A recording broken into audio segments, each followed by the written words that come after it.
Welcome to our guide on how to hide content based on country settings on Twitter using your PC. Let's walk through the steps together.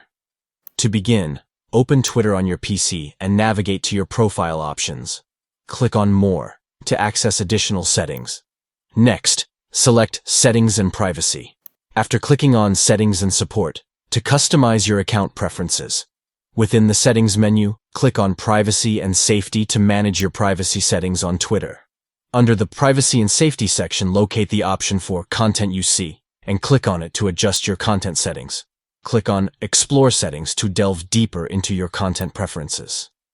To hide content based on your location, uncheck the option that says Show Content in this location.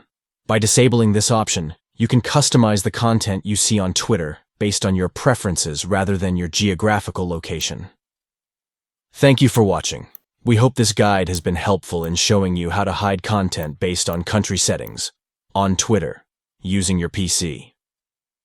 Tailor your Twitter experience by controlling the content you see and enjoy a more personalized feed that aligns with your interests and preferences.